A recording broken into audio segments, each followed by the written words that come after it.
వీళ్ళంతా స్వామీజీతో ఎవరు ఎవరు మాట్లాడిచ్చారు? మీరే మాట్లాడిచ్చారా? నేను మాట్లాడించింది వాళ్ళ బాలాజీతో కావచ్చు, ఇటు ఆ ఎమ్మెల్యేతో కావచ్చు. నేను ఒకటే మాట్లాడింది రోహిత్ రెడ్డి గారితో.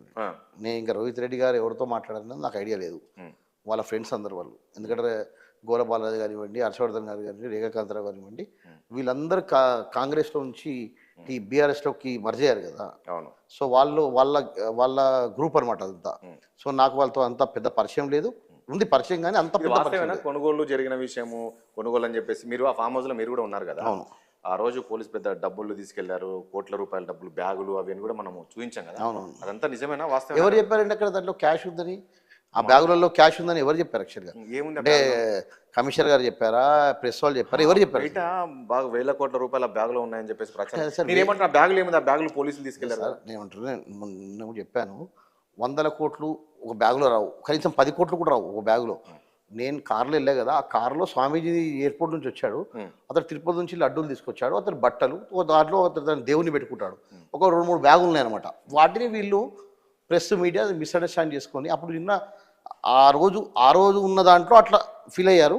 కానీ ఎక్కడ కూడా ప్రెస్లో కానీ ఇక్కడ కానీ కొన్ని ఆడియోలు బయటకు వచ్చినాయి. అవును. మరి అవన్నీ ఏం చెప్తారు? ఏంటి అసలు ఎవరు బయట పెట్టారు ఏంటి అది? ఇప్పుడు ఆ ఆడియోల గురించి అసలు అవి నిజమైన ఆడియోలా లేకుంటే ఫేక్ ఆడియోలా అనేది ఒక విచారణ కొనసాగుతుందండి.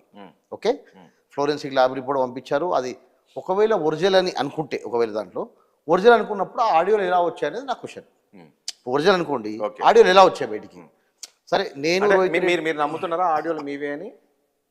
ఇప్పుడు నందకుమారు, రామచంద్ర భారతి, పైలట్ రోహిత్ రెడ్డి మాట్లాడిన ఆడియో ఒకటి వచ్చింది. అవును, వచ్చింది బయటికి. అందులో పైలట్ రోహిత్ రెడ్డి గారు రికార్డింగ్ చేశారు అనుకుందాం, ఎందుకంటే తను మాట్లాడుతున్నప్పుడు రికార్డింగ్ చేయొచ్చు.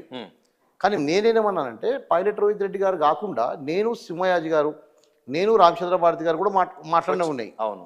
సో అవి ఎలా వచ్చాయనేది నా క్వశ్చన్ అండి. ఇది నేను అందరు మీడియాతో కూడా అదే చెప్తున్నాను. అంటే ఇక్కడ ఫోన్ ట్యాపింగ్ జరిగిందా అనేది ఒక అనుమానం. అంటే నాకు తెలిసి మిమ్మల్ని గత కొన్ని రోజుల నుంచి ట్రాప్ చేశారనుకుంటా. ట్యాపింగ్ జరుగుతుంది. నన్ను చేశారా? ఇప్పుడు నన్ను ట్యాప్ చేసేంత పెద్ద వ్యక్తిని కాదండి నేను. బహుశా ఎమ్మెల్యేని చేశారా, నన్ను చేశారా, లేదంటే ఎవరన్నా వెళ్ళి ఇలా నందుతో ఇలా మాట్లాడుతున్నారని చెప్పారా, అసలు ఏ విధమైన కమ్యూనికేషన్ హైకమాండ్కి ఎవరు ఇచ్చారనేది విచారణ తెలుస్తుంది. ఎందుకంటే కొంతమంది, ఇప్పుడు మేము ఉన్నాం బ్రదర్, మేము ఢిల్లీకి వెళ్ళినాము. ఢిల్లీకి వెళ్ళి వచ్చినప్పుడు నేను షేర్ చేస్తాను అందరితో, నేను ఇలా కలిసాను, వీళ్ళని కలిసాను, వాళ్ళని కలిసాను చెప్తుంటాను. రామచంద్ర భారతి గురించి 2-3 చెప్పాను. చెప్పినప్పుడు మరి వాళ్ళు ఏదన్నా హైకమాండ్కి రాంగ్ ఇన్ఫర్మేషన్ ఇచ్చారా అనేది లేదు. తర్వాత అప్పుడు ఉన్న పరిస్థితుల్లో మున్గోడు ఎలక్షన్స్ ఉన్నాయి. సో ఈ మున్గోడు ఎలక్షన్స్లో చాలా పోటాపోటీగా ఉంది. మీరా మేమా అన్నట్టుగా మొత్తం అందరు ఎమ్మెల్యేలు, ఎమ్మెల్సీలు, మినిస్టర్లు కంప్లీట్ అందరు మున్గోడులో క్యాంప్ ఉండే. సో ఆ టైంలో ఎమ్మెల్యేలు అందరి మీద కూడా అబ్జర్వేషన్ ఉందని నాకు ఇన్ఫర్మేషన్ వచ్చింది.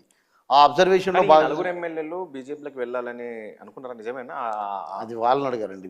మీరు ఆ సీనియర్ ఏరియా చూసినా కూడా అక్కడున్న పరిస్థితి ఏమనిపించింది? అది ఇప్పుడు ఇక్కడ క్వశ్చన్ ఏంటంటే, నిజంగానే వాళ్ళు బీజేపీలోకి వద్దామని వచ్చారా, లేదు ఇదంతా వాళ్ళ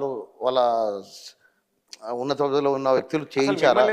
ఇందులో నాకు ఒకటి అర్థం కాదు. అంటే ఇప్పుడు నేను చేసిన పాపం ఏంటంటే అండి, రామచంద్ర భారతికి రోహిత్ గారికి పరిచయం చేయించడమే నేను చేసిన పెద్ద నేరం అక్కడ, ఇంకా వేరే ఏం లేదు. మీరు ఈ కంప్లీట్ ఎపిసోడ్లో మీరు చూడండి, నేను ఎక్కడ మాట్లాడాను. వింటున్నారు మీరు? అంతే, నేను వింటున్నాను, ఎందుకంటే పరిచయం చేయించేవారు నా డ్యూటీ. పరిచయం చేయించినప్పుడు ఎక్కడ కూడా ఏం మాట్లాడలేదు. సరే, ఇంకా కనీసం సింహయాజీ గారన్నా అది ఇది మాట్లాడారు తప్ప నేను ఎక్కడ మాట్లాడలేదు, వింటున్నాను. అక్కడ బాలరాజు గారు ఏదో క్వశ్చన్లు అడుగుతున్నారు, కూర్చి అడుగుతున్నారు. బాలరాజు గారు ఏమడుగుతున్నాడు? బాలరాజు అదే మీరు ఎలా చేస్తారు ఆపరేషన్, స్టింగ్ ఆపరేషన్ ఎలా చేస్తారు, మీరు ఏ స్టేట్లలో చేశారు, అవన్నీ అడుగుతుంటే ఆయన రామచంద్ర భారతి గారు నవ్వుతూ, లేలే మేము ఇట్లాంటి ఆపరేషన్స్ ఏం చేయము, ఇక్కడ సింహయాజీ గారు మమ్మల్ని పూజ ఉందని చెప్తే నేను ఇక్కడ నందుగారికి